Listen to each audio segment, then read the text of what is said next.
While the Capitol was under attack on January 6, former President Donald Trump remained out of sight from the public and watched TV in the White House private dining room. ABC News chief Washington correspondent Jonathan Karl revealed on ABC's This Week. House Minority Leader Kevin McCarthy, our caliph, called Trump to ask him to tell the rioters to leave the Capitol. Karl reports in his new book, Betrayal: The Final Act of the Trump Show. McCarthy allegedly told Trump, "I just got evacuated from the Capitol. There were shots fired right off the House floor. You need to make this more."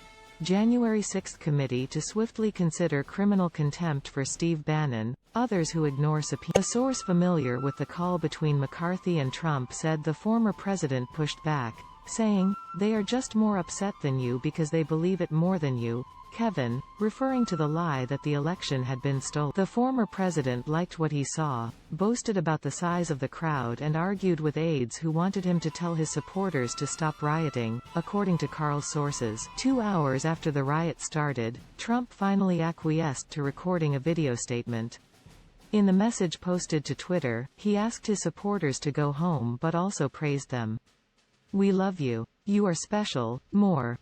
Many January 6 rally organizers poised to comply with committee. Top Trump aides expected to. An aide present for the recording said, Trump had to tape the message several times before they thought he got it right. In earlier versions he neglected to tell his supporters to leave the Capitol, according to Karl. Last week, a Senate report documented alarming new details about the way Trump attempted to use the Justice Department to overturn the presidential election. Attorney General Bill Barr refused to go along, infuriating Trump when he said in early December there was no widespread. More. Senate report describes Trump, allies' efforts to use DOJ to subvert 2020 election. After Barr left office in mid-December, the report said Trump pressured acting Attorney General Jeffrey Rosen to help steal the election but he too refused. Rosen told senators he informed Trump that the Justice Department can't and won't just flip a switch and change the election. In response, Trump asked that the DOJ just say the election was corrupt and leave the rest to me and the Republican congressman. In late December, Trump turned to Jeffrey Clark, a lawyer with no experience in election law, but who promised to declare without evidence that there was widespread voter fraud and to pressure contested states to reverse President Biden's victory. More. Judges split in growing debate over harshness of punishment for January 6 defendants. Clark also brought a new conspiracy theory to the cocktail of falsehoods. Two sources familiar with Clark's actions said Trump believed that wireless thermostats made in China for Google by a company called Nest Labs might have been used to manipulate voting machines in Georgia.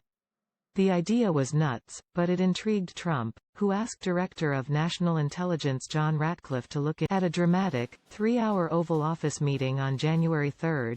Trump said he wanted to make Clark acting Attorney General, according to "One thing we know is you, Rosen, aren't going to do anything to overturn the election," Trump said, according to Rosen's congressional testimony. Trump was then told every senior DOJ official would resign if he went through with his plan, as well as White House counsel Pat Cipollone, who said Trump's plan amounted to murder-suicide pact, according to Karl. Betrayal: The Final Act of the Trump Show will become available November 16. Trump boasted of crowd size at January 6 riot. New book says originally appeared on abcnews.go.com.